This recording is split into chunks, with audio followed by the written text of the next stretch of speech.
En Forma, con María del Carmen Meléndez Arias. Magazine de temas de actualidad. Arte. Historia. Literatura. Derecho. Cultura. Novedades. Analizados desde los valores y principios del humanismo cristiano. Hola amigos, bienvenidos a En Forma. Y hoy tenemos un programa pues de viaje. Primero nos vamos a Arévalo, para que Ricardo Guerra Sancho, ya ha intervenido alguna vez, es cronista de allí, de esta maravillosa villa que guarda entre sus muros tanta historia. Nos va a comentar pues un acontecimiento que han vivido hace poco, la imposición de la medalla de la Comisión de Isabel la Católica a la Virgen de las Angustias. Y en la segunda parte nos vamos a ir a la Argentina. ¿Con quién? Pues con Francisco Vela, que está aquí a mi izquierda. ¿A qué vamos allí? Muy buenas tardes. Pues vamos a interesarnos por las invasiones inglesas del año 1806 y 1807. Algo bastante salvo allí en Argentina es algo muy conocido, pero aquí realmente es muy desconocido. Bueno, pues ya sigues aquí descubriéndonos. Nos encontraremos con algunos protagonistas que luego más tarde estarán también aquí en nuestra guerra de independencia. Pues muy bien, pues oye, va a ser interesante, ¿no? Eso espero. Eso espero. Va a salir un podcast muy interesante hoy. Esta semana he estado yo en la Universidad de la Experiencia, en Segovia, hablando de podcast. Y bueno, me he encontrado con aficionados a los podcasts y especialmente de historia. Así es que aquí tienes, yo te hice referencia a ti. Para que te escuchen. Y aquí tienes una oportunidad para, digamos que, crear adeptos y fans. Bien, eso es lo que siempre uno desea, crear curiosidad a la gente y que lea y que busque. Que investigue un poquito. Investigar quizá no tanto, pero que lea. Por lo menos que lea y que se entere de aquello, claro. aunque lea la Wikipedia, ¿no? No, por Dios. No, es un pecado. No, eso no es un pecado, es sencillamente una pérdida de tiempo. Yo lo considero un pecado, ¿no? Porque te cuenta cada tontería, ¿no? Hombre, hay cosas para orientarse. Como colchón financiero, por decirlo de una manera, como base, pero vamos, yo he leído muchos artículos de Wikipedia muy mejorables. Bueno, pues aquí queda el testimonio. Y ahí tenemos a David, nuestro técnico, como siempre digo, la joya de la corona de Informa Radio. Sí, David. Y aquí dejamos constancia. Y ya comenzamos.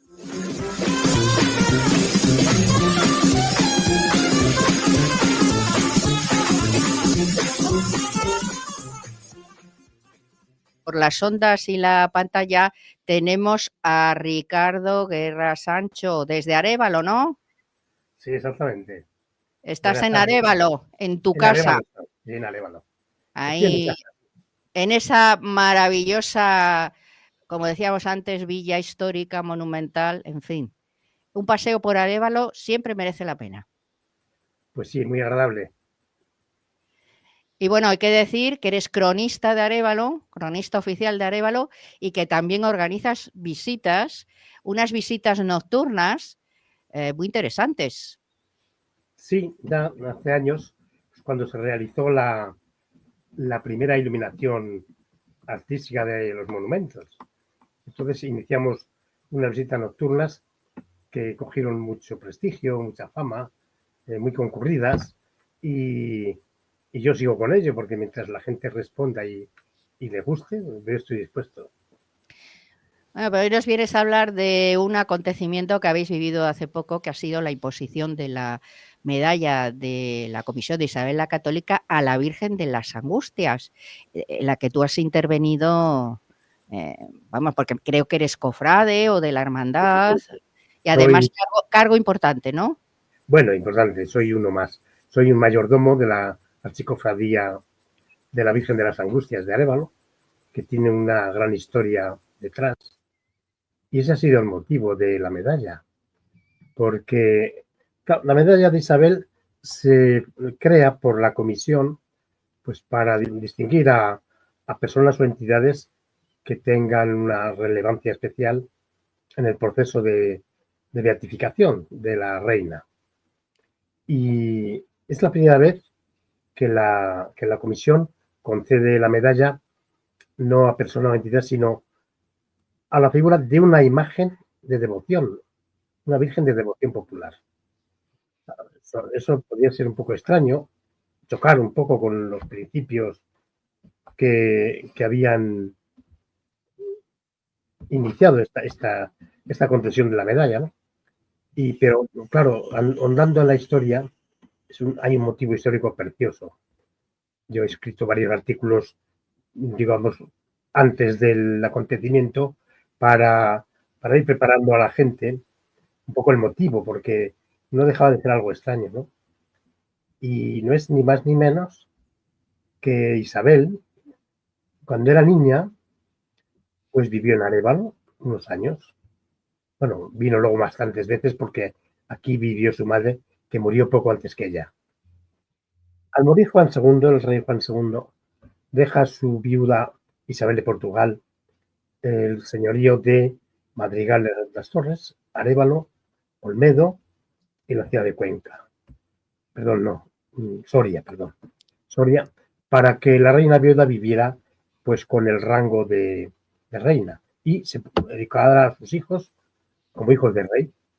Ella decidió venir a vivir a Arévalo y ese fue el inicio de una historia muy preciosa y muy desconocida, porque esos niños, y sobre todo Isabel, no pensaba nadie que podrían llegar a reinar, ¿no? Entonces, el ambiente de su niñez fue pues muy tranquilo, muy poco reflejado en los cronistas y esas cosas. Pero en esa época de Arévalo, las casas reales de los Trastámara, pues ahí había preceptores que mandó el rey, el obispo de Cuenca, el fraile, no me acuerdo ahora un nombre, un fraile del monasterio, bueno, quedaba en blanco. Es igual, preceptores de un nivel, eran del Consejo del Reino, y gente de mucha calidad, que el rey dejó a su cuidado la educación de esos niños. Y en esa época también en las casas reales de Arévalo, que no era corte, porque estaba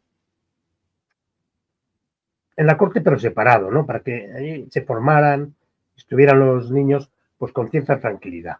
Allí vive la reina viuda, rodeada de gente magnífica, de un nivel humano y cristiano fenomenal, que es el ambiente familiar en el que Isabel se va criando, ¿no? Y va tomando una educación con mucha influencia en el mundo cristiano, porque todas las familias, las familias que rodeaban y custodiaban de la casa y de estos personajes, pues eran gente muy cristiana. También vino su abuela materna Isabel de Barcelos, que vino a los partos de los niños cuando vio que la reina viuda tenía momentos de enfermedad difíciles, pues aquí se vino a cuidarla y a criar a sus nietos. Entonces, con ese bagaje de esos personajes tan importantes, como Chacón, el Velázquez de Cuéllar, en fin, una serie de personajes muy interesantes.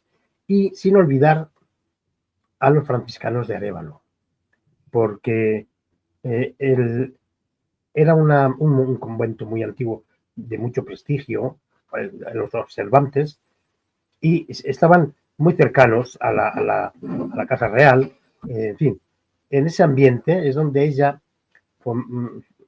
afirma su primera educación, que es la base muy firme, muy importante, con mucho humanismo cristiano, que luego se completará con la formación cortesana cuando va a Segovia y después, ¿no?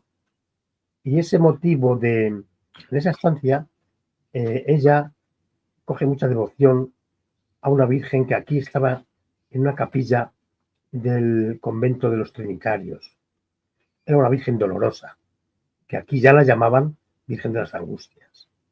Y ella va allí con su amiga Beatriz de Bobadilla, con su abuela, con los preceptores, que toda la gente que tenía en las casas se la rodeaban, y la visitaba con frecuencia y coge una gran devoción a esta vocación.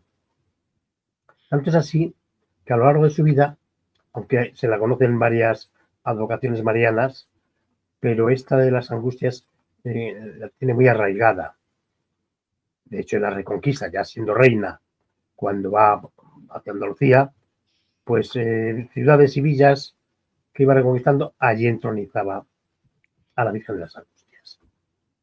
Y ese es el motivo por el que la comisión ha considerado que la imagen actual es posterior a la época de Isabel.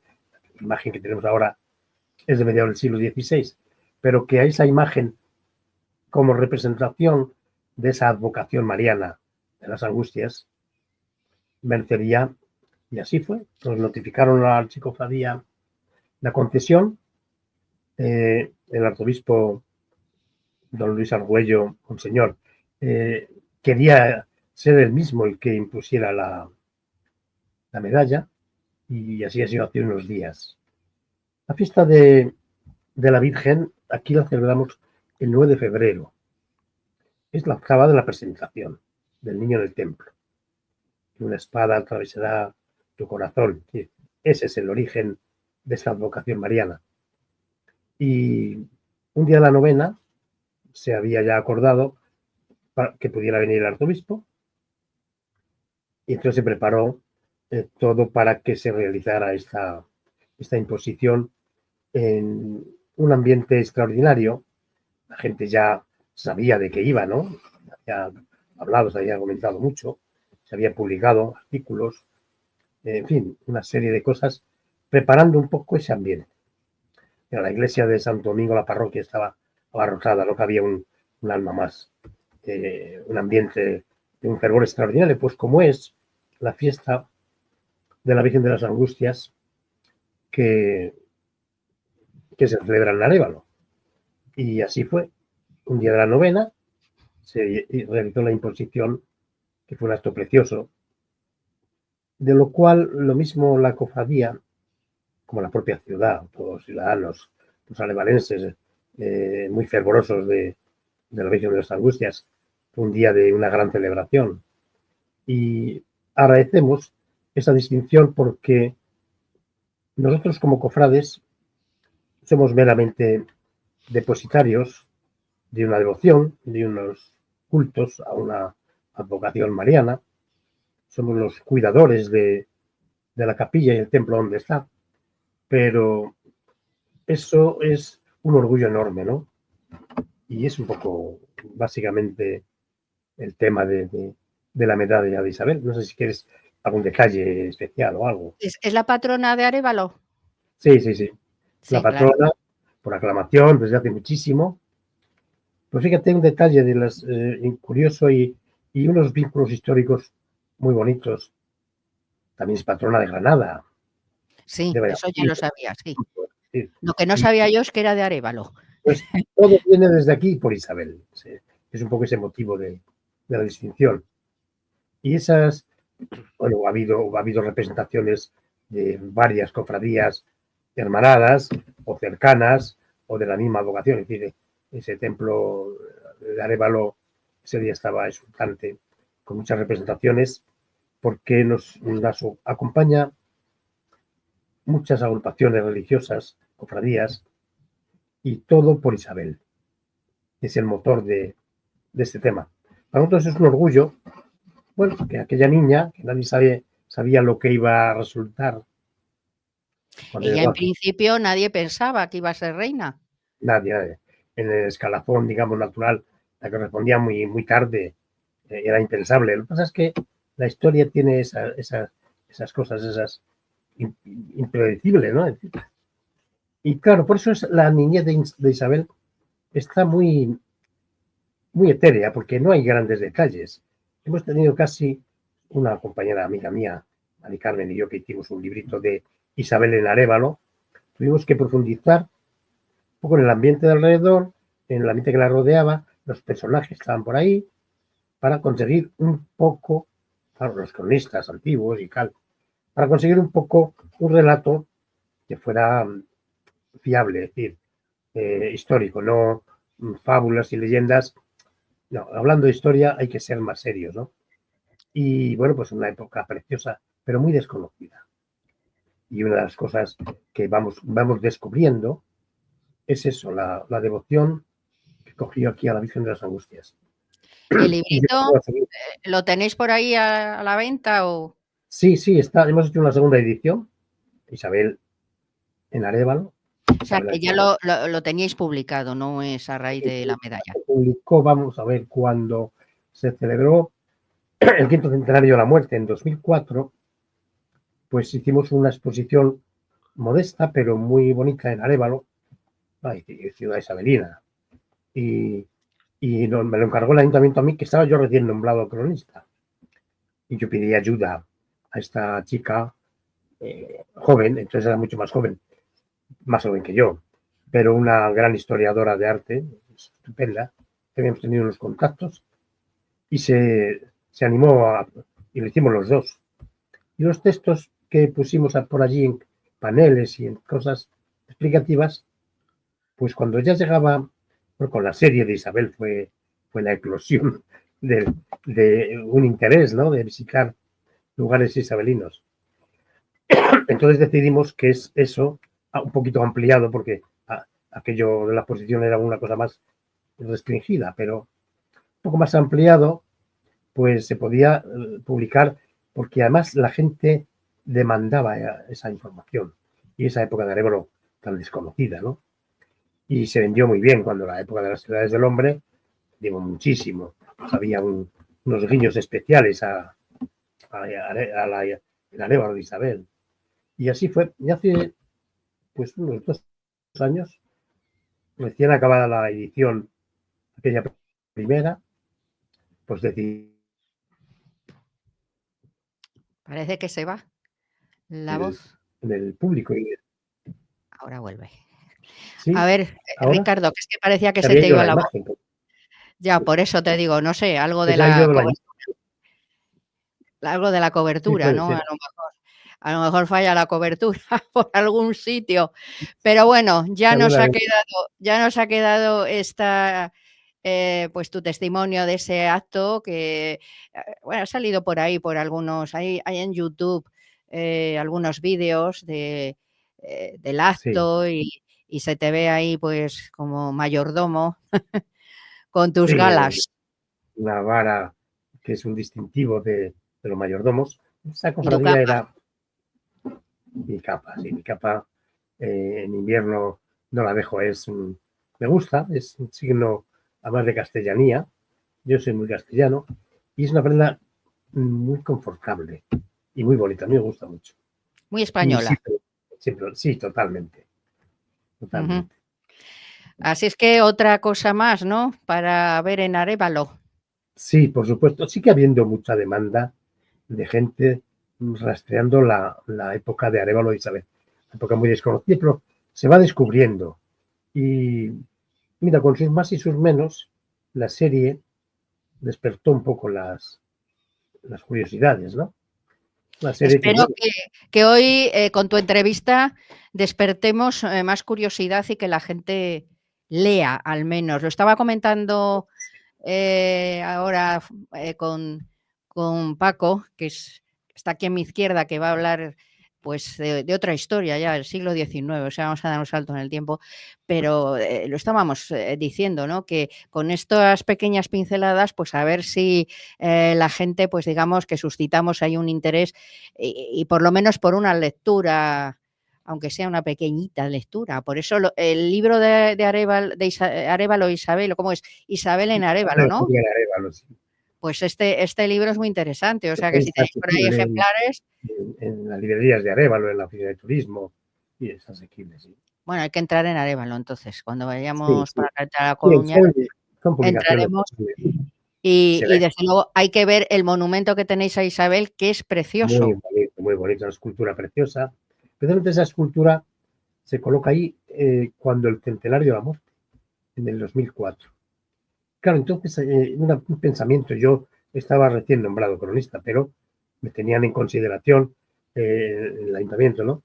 Y dijimos, hablamos entre todos, el proyecto así, pues una estatua, una escultura merece la pena, ahora no tiene, es una ciudad isabelina, y dijimos, hay reinas por todas partes, muchísimas esculturas de mayor o menor belleza o resultado estético, pero la que no había, y era la que tenía que haber aquí, era Isabel Infanta. Arévalo es en la época de la infanta. Y, hombre, ella luego vuelve aquí mucho porque aquí seguía viviendo su madre. Es un poco como decimos coloquialmente. Vas a la casa de tus padres, que hace muchísimos años que te has ido de ella, pues vas de vez en cuando a verlos, y vuelves a tu casa. Entonces, aquí Isabel decía de Arévalo, la mi villa de Arévalo. Ella la quería mucho y venía a su casa. Y, en fin, era una hija muy enamorada de su madre. Venía a verla. Una época de mucha ternura. Isabel, que luego tanto sufrió, le tocó en la vida sus más y sus menos. Fíjate, ha habido algún historiador que ha comparado, por esta devoción que decimos de la Virgen de las Angustias, que ha comparado los dolores de la Virgen, los cuchillos del corazón de la Virgen, con los dolores de la propia Isabel. Tuvo una serie de acontecimientos terribles en su vida. Padre, se muere su hermano, en fin, una serie de se queda el reino sin descendencia, una serie de dolores que Isabel fue una mujer muy sufridora, sufrió muchísimo. Y aunque luego pues dejó un legado tan importante, ¿no? Ese inicio de la hispanidad. Pues Ricardo, nos alegramos mucho que haya habido esa distinción para la Virgen de las Angustias de Arévalo y que tú hayas sido protagonista del Bueno, yo acto. he colaborado en lo que he podido. Bueno, sí, pero como cronista y como Sí, claro. como archicofrade, ¿no? Mayordomo de la Naturalmente. cofradía. Además me nombraron, han hecho un cargo nuevo para mí, a la medida. Oye, mira. Bueno, ahora me Eres llaman. muy apreciado en Arévalo. Sí, gracias. Pues ahora me llaman mayordomo de historia, de archivo. Bueno, yo esto no me quieren jubilar. Pues no, tú sigue ahí en la brecha. Oye, que entraremos en Arévalo en alguna ocasión, daremos un paseo contigo para que nos enseñes todas esas novedades, ya te avisaremos. Carmen, siempre serás bienvenida, ya sabes. Y yo encantado de acompañarte. Y lo he pasado fenomenal en Arévalo, así es que hay que volver. Pues Ricardo, un abrazo muy fuerte, fue un placer.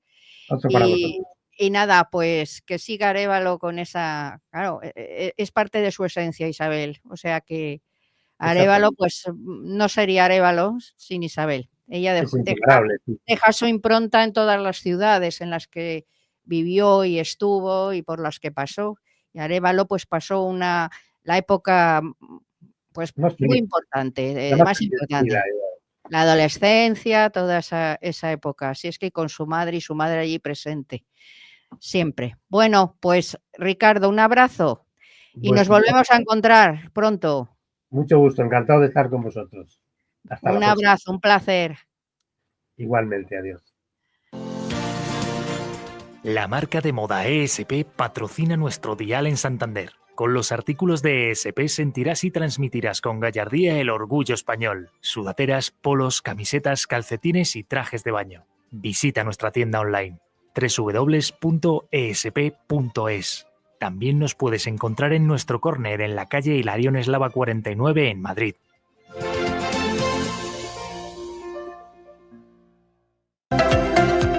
¿Te preocupa tener mal aliento? 2 cápsulas de Airlift lo eliminan en un momento. ¿Contra el mal aliento? Airlift. En farmacias y para farmacias. Producto 100% español y 100% natural.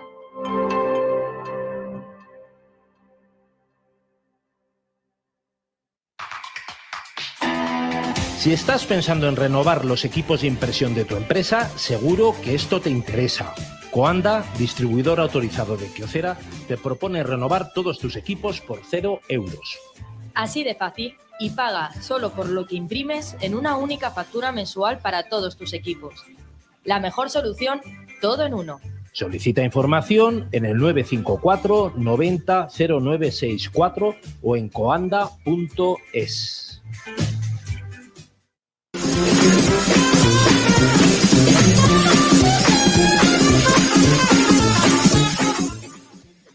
Pues ahora desde Arévalo el tiempo de Isabel la Católica, o sea, el 1400, siglo XV, nos vamos al siglo XIX y Argentina.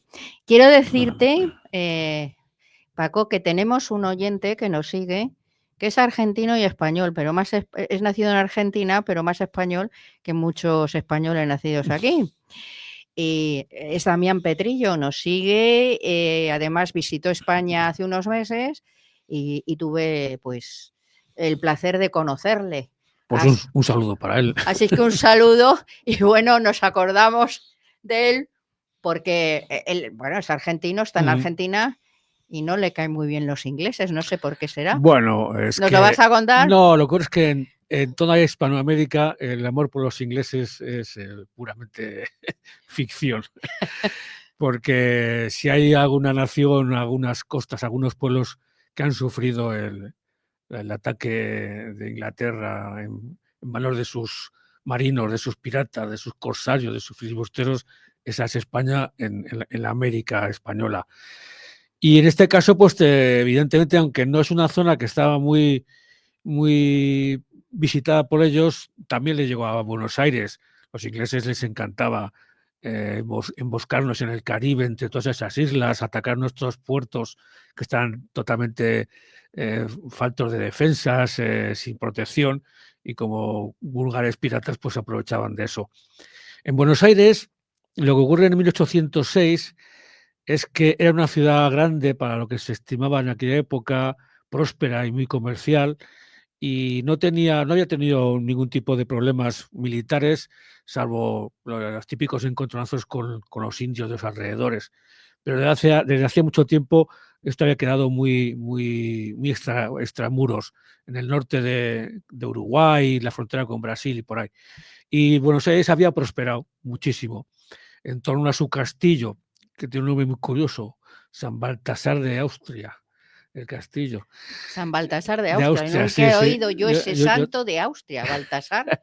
Siempre cuando dices Baltasar piensas en el Rey Mago. Ese es el nombre del castillo que creo que le conocían sencillamente como San Miguel allí. ¿Pero ahora se llama así? No, porque ya no existe. Por eso, no me sonaba a mí. Se tiró para construir la Casa Rosada, se tiró en su día. Pero lo que sí sigue de ahí, de aquella época, es el cabildo, conservado como estaba hace 200 años, que yo lo estoy viendo y es una preciosidad, y la catedral, en torno a lo que es la Plaza de Mayo ahora, que en aquella época era la Plaza Mayor. Entonces, como era una ciudad tranquila, sin problemas, apenas tenía guarnición. De los dos regimientos regulares que deberían de guarnecerla, estaban muy bajos de tropa, y los poquitos soldados que había estaban dedicados por lo que es la banda oriental, por el norte del río, más que a perseguir, a proteger a las haciendas de las incursiones de los indios, que indios siempre ha habido revoltosos en todas épocas. Entonces, dentro de ese marco de prosperidad, de tranquilidad, pues al otro lado del océano, en el sur de África, en lo que era el Cabo, los ingleses habían acabado justo de echar a los holandeses, y bueno, pues había sido un éxito, y se encontraban como un poquito muy subidos y muy aburridos. Y les llegaba... Tú siempre puntualizando. Sí, claro. Claro, porque esta gente, si se hubiera dedicado a otros menesteres, pues no lo sabrían. No, pero ellos estaban aburridos para desaburrirse, por decirlo de alguna forma. Hay muchas cosas, no hay por qué atacar a una ciudad. Son ingleses, no se puede esperar. ¿Se divierten así? Ellos. Esta gente sí se divertía así, porque su único afán era atacar España en todos los lugares, en cualquier rincón y de cualquier manera, con o sin declaración de guerra. Eso no les importaba. En este caso sí que estábamos en guerra con Inglaterra desde 1805. Luego, digamos que esa excusa les venía bien. ¿Y por qué estábamos en guerra con Inglaterra? Pues no, pero... Cuéntalo para que la gente... guerra de 1805 vino a raíz de la famosa campaña de Trafalgar y demás, que había venido, pues, como España se alió con Napoleón por el Tratado de San Ildefonso y de Fontainebleau, pues los ingleses quisieron, evidentemente, pues llevar la contraria y hacer su propia guerra. cualquier excusa les valía para atacarnos y en Texas ocurrió la famosa acción de la fragata Esmeralda y el convoy que venía de América, que sin apenas, vamos, de manera muy traicionera y muy pirata, pues fue un auténtico desastre para nuestras armas. Pero bueno, como estábamos en guerra, ellos se encontraban, digamos, justificados. Y como además les llegaban noticias de los espías ingleses por todo el mundo, también desde Buenos Aires, pues sabían que en Buenos Aires la tesorería estaba, como se suele decir, bien servida, que había una caja de caudales muy potente, y eso es lo que les hizo decidirse. Qué mala suerte hemos tenido. No es mala O sea, suerte. los franceses se cogen el vino, se lo beben, dejan todas las ciudades, pues bueno, las desvalijan, Claro, destruyen pero todo, y los ingleses igual, se llevan, esto es la caja de caudales, o sea, el vino no. claro, pero es que aquí no había vino, que lo que había era toda la caja de la Bueno, Hacienda claro, en Buenos Real. Aires, pues vino, podría haber algo, pero bueno. Ya, pero vamos, no de propia cosecha. Entonces allí ya la caja de caudales. Claro, ese era su verdadero interés, por mucho que ahora nos quieran contar que era una expedición para liberar del yugo español a los pobrecitos porteños. No vengas con tonterías, porque eso yo lo he oído de gente que se cree que va de lista. Pues lo he oído, pero no, ellos iban a por el dinero y ya está. De hecho, cuando desembarcan en el Río de la Plata, como sabe que el Río de la Plata es una desembocadura muy amplia y muy ancha, que está en un lado está Buenos Aires y enfrente casi está Montevideo. Pues los ingleses desembarcan lejos de Buenos Aires, sin apenas oposición, aunque hay que decir que en esta época estamos aunque es en junio, es el invierno austral, y ellos no se percatan, desembarcan entre tormentas, entre lodazales, y eso da tiempo a que en Buenos Aires se prepare una defensa. Pero es muy poca, porque apenas hay gente para defenderse. Y los ingleses, un 16 de junio de 1806, entran en Buenos Aires, sin oposición y sin problemas. El virrey se ha escapado de la ciudad con la caja de caudales. Menos mal, ¿no? Ya, pero es que Casi es mejor que se la lleve el virrey, ¿o no? Pero espera, es que no cabe la cosa. Los ingleses se enteran dónde está y al final hacen una incursión y la cogen. Al final la tesorería la capturan, se la quedan, la reparten entre ellos y lo que sobra lo mandan a Inglaterra. O sea que el destrozo fue total para nuestras arcas. Pero qué detalle, ¿no? Lo que sobra, o sí. sea... Bueno, la parte... Lo que ellos deciden la parte que para sobra. el rey, sí, la parte que sea para el rey y el una resto comisión. se la reparten entre ellos. Pero todo el dinero se pierde. Y lo que ocurre es que aquí nos encontramos a un almirante Popham, que es un aventurero marino, que es un pirata vestido de flores. Bueno, un marino no es un pirata, no es un bueno, marino. pero es que la mezcla de marino y aventurero para mí le hace que sea más pirata que marino, porque él no va a conquistar Buenos Aires por algún tema que sea... Él va a piratear. Él sencillamente va a piratear. Se aprovecha de sus conocimientos, de su grado en la armada y de todo. Pero bueno, queda muy feo eso, ¿eh? No, para ellos no, ellos nunca lo han visto. No, yo estoy hablando desde mi punto de vista. Hombre, me parece horroroso que un marino se convierta, o sea, un pirata. Pero es que los marinos ingleses han sido siempre así. O sea, eran piratas. Primero eran piratas. Oye, como te estén oyendo los ingleses. Sí, bueno, ellos se conocen nuestras opiniones sobre ellos, la española, ¿sabes? ¿Esa es la opinión general española? Hombre, sí, pues yo creo que sí. Yo, de toda la gente con la que me muevo y hablo y escribo, toda la percepción es que los ingleses en el fondo es un pirata bien vestido. Nada más. Uniformado, vamos. Exactamente. Pero sin embargo, enfrente tenía a un general del ejército, William Beresford, que luego estuvo en España, que ese sí que ya era un general, de verdad. O sea, no era un pirata ni un aventurero, era un general. Bueno. Y menos mal que había un general. Claro, y él es el que conquista y entra en Buenos Aires. Y es el que salva a Buenos Aires, porque la idea del almirante, como la de buen pirata, era la de saquear la ciudad, arrasarla hasta los cimientos y luego abandonarla. ¿Qué es lo que hacían los piratas en toda América? El ataque a Portobelo, el ataque a Panamá. Pues menos mal que nos encontramos con este. Claro, por eso este general Beresford. Con este general, ¿no? Este general Beresford luego en España tuvo mucha buena propaganda. Pues cuando consiguió fugarse y llegar a Inglaterra, esto le valió para que le nombraran el segundo de Wellington en España. Si no, no habría tenido esa facilidad. El caso es que él salva la ciudad,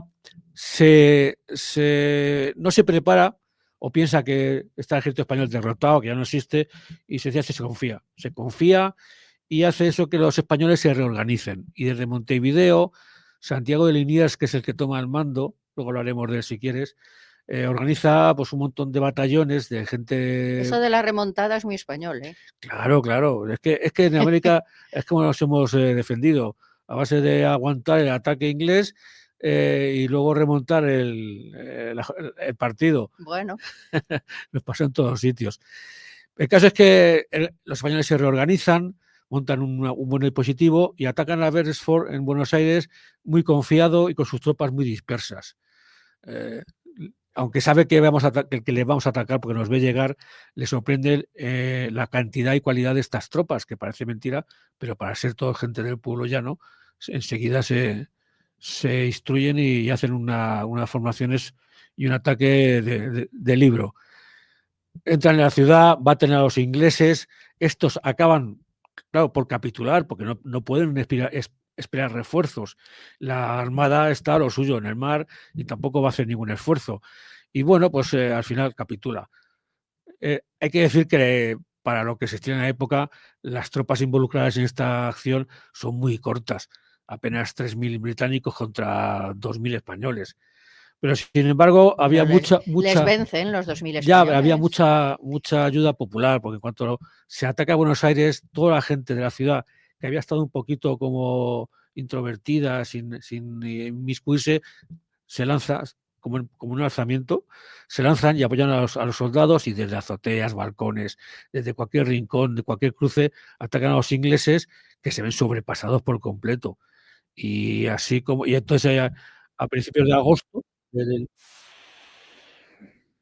tienen que rendir, y mientras Ponjan y la Armada consiguen irse a Inglaterra, donde a Ponjan le hacen un juicio, pero como venía con la aura de haber conquistado Buenos Aires y todos la aclaman, pues le exoneran de todo tipo. Pero de responsabilidad. Pero ya queda. ¿Qué le hacen el juicio por...? Los juicios de aquella época eran gente para quedar bien ante la opinión pública. Ya. Pero en Francia no. Justificar la catástrofe, ¿no? Ayer eran más duros. Bueno, aquí en España igual. Aquí los juicios sumarísimos contra generales derrotados eran sencillamente una pantomima, nada más. Y que más en este caso, como él venía con el aura de haber conquistado Buenos Aires, aunque nadie aún sabía que se había reconquistado, pues claro, le exoneran, se retira sus tierras con sus botines conquistados y a vivir.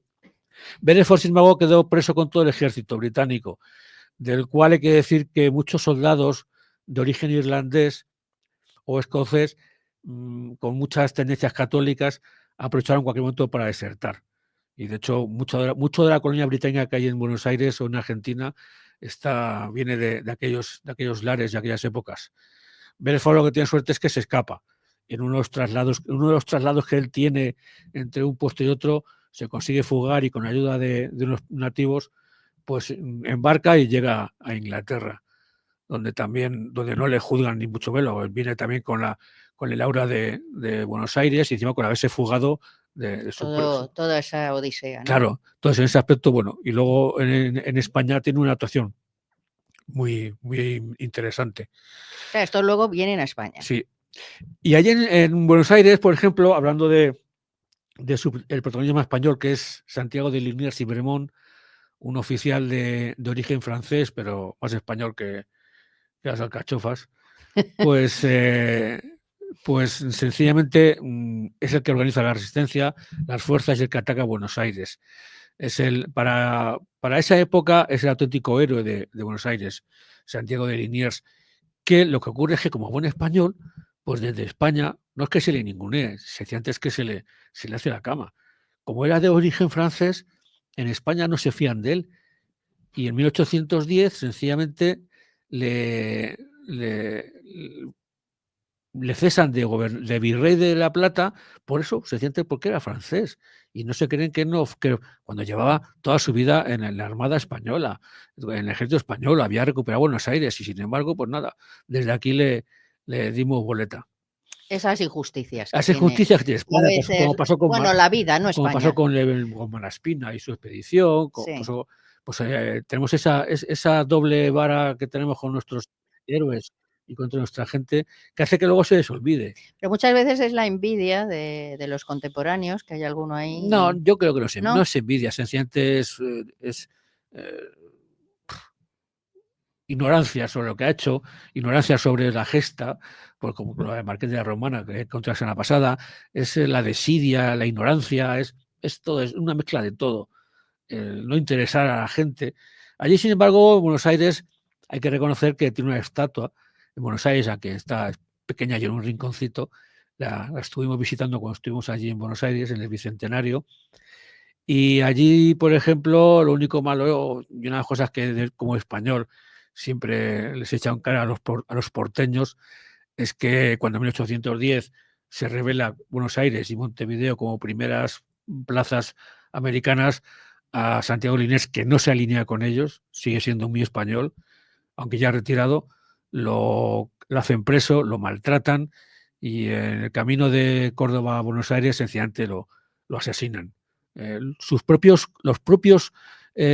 porteños que habían sido sus subordinados en la reconquista de Buenos Aires. Es de una injusticia y una vergüenza que a mí sencillamente me sobrepasa. Por eso digo que es muy español de aquella época, así que bueno, pero bueno. Y me acuerdo cuando estuvimos en el Bicentenario, que nos invitaron los patricios de Buenos Aires, donde dejamos ahí muchos amigos, entre ellos a Horacio, un hombre de un intelecto y una cultura y un trato maravilloso. Y la verdad es que fue un viaje espectacular, de maravilloso y de trato. O sea, y, y me dejó con mucha ganas de volver. Lo que es que ya se me pasó la época de volver. Ah, nunca es Sin tarde. embargo, Horacio sí que ha vuelto por Madrid muchas Nunca veces. es tarde. No, pero ya me pillan muy lejos y muy mayor. Bueno, no Es como lo de tanto. Dinamarca, también estuvimos en Te gusta Dinamarca. mucho presumir de mayor a ti. No, es que presumir, es sencillamente que me he hecho mayor de repente. Bueno, Hasta hace poco estaba pegando tiros por los campos de España y de Dinamarca y de Buenos Aires, y ahora de repente me he hecho mayor y ya me cuesta en las hasta recreaciones. las recreaciones. Pues tienes todavía edad para recrear. Sí, sí, además desde luego, como en estas cosas nuestras no hay una herencia genética a nuestros hijos, que no les interesa nada, pues con nosotros acabará el dechado ¿Tú histórico. crees? Yo creo que sí. Yo creo que eso volverá, fíjate. No lo sé, todo depende de cómo vaya la historia o de si, por ejemplo, dentro de unos años el mundo sigue existiendo.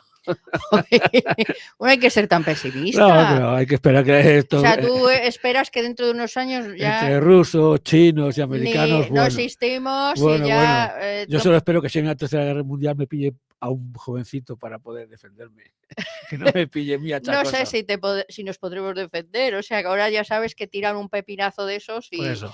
y podemos desaparecer todos en un minuto. Pero allá en Buenos Aires la cosa fue muy espectacular, porque como siempre los ingleses iban muy prepotentes, iban muy sobrados, y al final pues se dieron de bruces contra la realidad histórica, que es que aunque no había tropas, lo que había era españoles. Oye, el tema ese de las Malvinas, ¿cómo? Las Malvinas es un tema ya, ¿Eso qué es la guinda? pero es ya muy posterior, muy moderno. Eso es moderno. Claro, entonces es como Gibraltar para los españoles. Es una espinita clavada ahí en el corazón de cualquiera. Y claro, para ellos fue muy espectacular su intento de recuperarlas por la fuerza. Pero ahí vamos a ver los ingleses cómo aparecen en las Malvinas.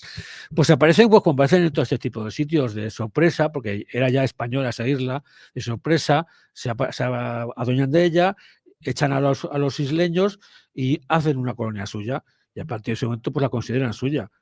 Así ha sido siempre en todo el Caribe, todas las islas que son británicas, es a base de eso.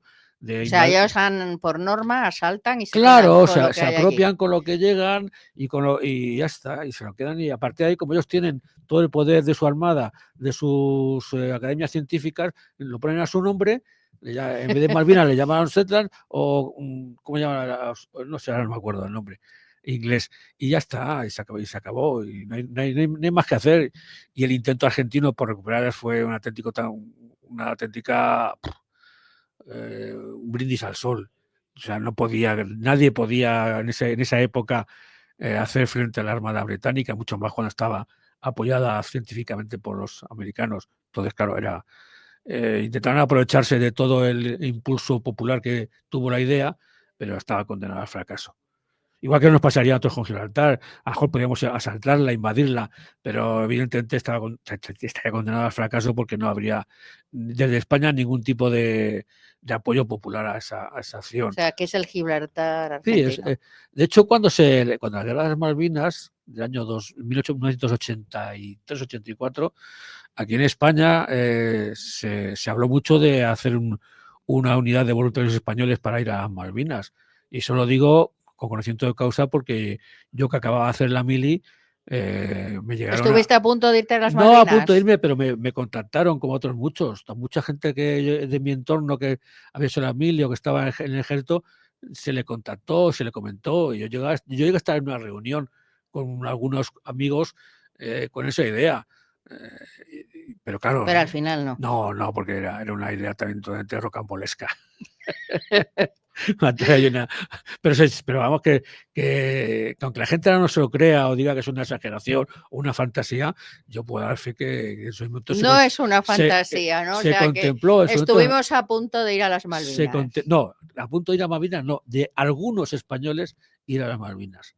Pero ¿Pero que eran algunos exaltados por su o cuenta no? de riesgo, no de manera oficial, no No, como, de manera oficial por imagino que no, supuesto porque que no. eso No, exaltados no. si van de manera oficial, pues era como declarar la guerra a Inglaterra Claro, y eso exactamente. No era plan. no era procedente, claro, eso es que tiene ese Allí riesgo. en Argentina, cuando estuvimos en el Bicentenario, que estuvimos en Ensenada, donde desembarcaron los ingleses, allí había una asociación de veteranos de las Malvinas que nos enseñaron en el museo que tenían ahí, y la verdad es que era una gente encantadora, una gente involucrada, que cuando bajamos del autobús con una bandera española se nos echaron en los brazos, algunas mujeres llorando incluso por el hecho de ser españoles, y haber ido a verles allí a Ensenada, donde estuvimos en una recreación con la gente de allí, de ese lugar, y luego una parrillada espectacular. Bueno, sí, eso en Argentina pues es así, ¿no? También luego estuvimos en Luján, que también me muy impactó. bonito. Me impactó Luján, sí, la catedral, como está Sí. totalmente empedrada de esto, de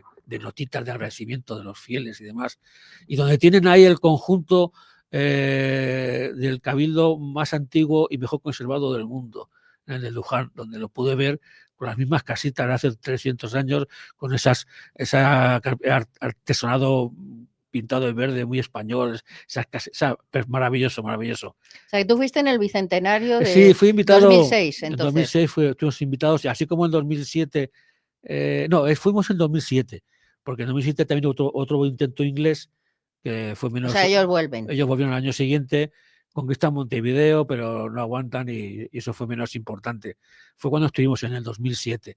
Y en el 2008 estuvimos en Dinamarca, en las dos expediciones estas que narro. Ahí he estado en los centros bicentenarios. Pero bueno, sí, claro, pues les caen los ingleses a los argentinos, pues. Claro, pero no, a mí también me caen así. Bueno, pero yo ahora hablo de los argentinos, sí. O sea, a ti te caen así, bueno, claro, con todo lo que estás contando. Bueno, pero la colonia británica allí también es muy importante. O sea, de hecho, son los que a base de su oro y de sus intenciones espurias son los que hacen, los que convencen. Es que estás puntualizando. Sí, ¿eh? Convencen a los 4 burgueses y prebostes argentinos, porteños, de rebelarse contra España en 1810. O sea, es como siempre el oro inglés el que mueve siempre todos los intereses y todas las...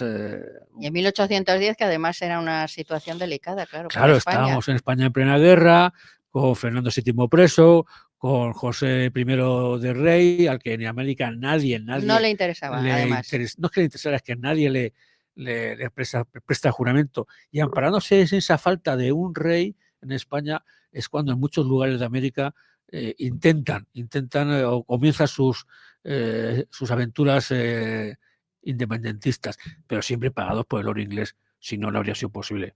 O sea, que los ingleses han sido nuestro enemigo. Sí, por supuesto. O sea, y claro, allí pues heredan el enemigo. A nivel continental europeo ha sido siempre Francia, pero a nivel global y oceánico ha sido Inglaterra, nuestros dos principales enemigos. Y con algunos, pues fracasamos estrepitosamente como los ingleses y con Napoleón pues igual.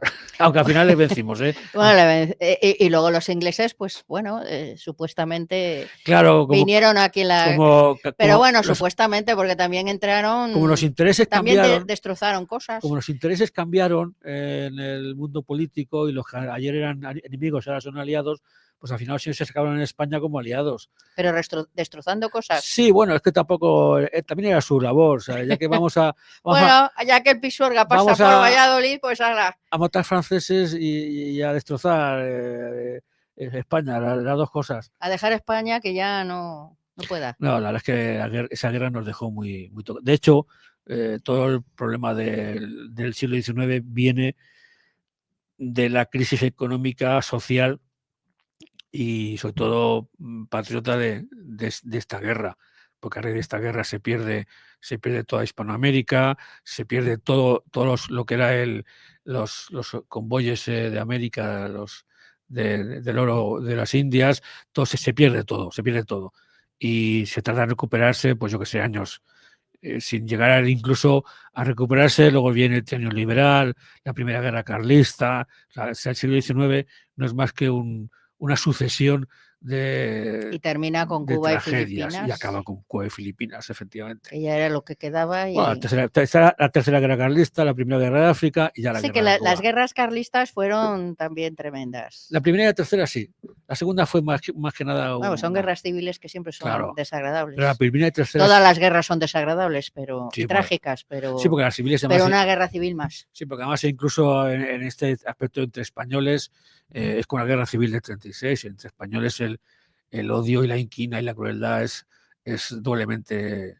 Y luego guerras en África, que es también África. Las guerras de África, sí, también es una África... guerra muy olvidada, la de 1860. Es muy olvidada, y ya luego la del 20 en Marruecos es distinta, ¿no? Ya más conocida, pero esa es la primera guerra. Igual la primera guerra de Cuba, que también es muy desconocida. Es que España tiene una historia todavía desconocida. El siglo XIX fue guerra tras guerra. Hay, por ejemplo, otras, hablando de expediciones, hay otra también muy desconocida, que es la expedición española con los franceses a Conchinchina. Nada menos. Nada menos, efectivamente. Yo eso no lo había oído Claro, nunca. claro. A la Conchinchina. Ese sitio que nos decían de pequeños, que está en la Conchinchina y que creíamos que no existía. Que ahora es Vietnam. O sea, la Conchinchina es lo que era Vietnam. Pues en 1860 un ejército español que estuvo allí en la Conchinchina ayudando a los franceses a conquistarla. Desde luego. Y también hay otra expedición desde Nueva España. Un poco Quijotes somos, ¿eh? Hacia Alaska. También llegamos hasta Alaska. Sí, no, eso sí. Quiero decir que. Pero bueno, mucho antes del siglo XIX llegamos a Alaska. Sí, bueno, el siglo XVIII, no te creas que mucho antes. Bueno. Se llega hasta Alaska. Incluso llegamos a tener un encontronazo con los propios rusos, que también estaban bajando por Alaska. Porque en aquella época Alaska no era ni mucho menos americana, no existía Estados Unidos. No, se lo vende Rusia en un determinado momento. Entonces, claro, América. Era un territorio totalmente libre. Si toda la costa, mira, desde Alaska hasta Tierra de Fuego, toda la costa de esa América era toda española. Pues creo que nos tenemos que ir. Ya nos está diciendo, nos tenemos que ir, nos está diciendo ya David que bueno, tenemos poquito. Bueno, pues oye, hoy nos has contado algo interesantísimo. Tienes que contarnos lo de la Conchinchina. Bien, le dedicamos otro día, sí. A la Conchinchina, o sea, vamos a viajar muchísimo, nos vamos a tener que comprar una maleta nueva. Con nuestros soldados filipinos.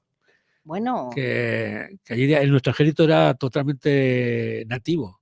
Solo eran oficiales los españoles y el resto, tropa y suboficiales eran todos filipinos. De hecho, por eso fue el éxito de nuestra permanencia en Filipinas. Ellos, pues también los filipinos conocían mejor la Conchinchina. Conocían mejor todo, estaban acostumbrados a su climatología y a sus tiempos y todo en ese aspecto. Porque las guerras por esos lugares son muy complicadas, ¿no? Hombre. Las junglas. Efectivamente. Bueno, es Vietnam, pues hay por ahí que esto salió, lo comentaron en un programa de estos de tiempos modernos, que salía en El Toro, que Estados Unidos le pidió ayuda a Franco que mandara tropas para el Vietnam y que dijo, les escribió una carta contándoles todo lo que les iba a pasar. Iba a ser una catástrofe esa guerra.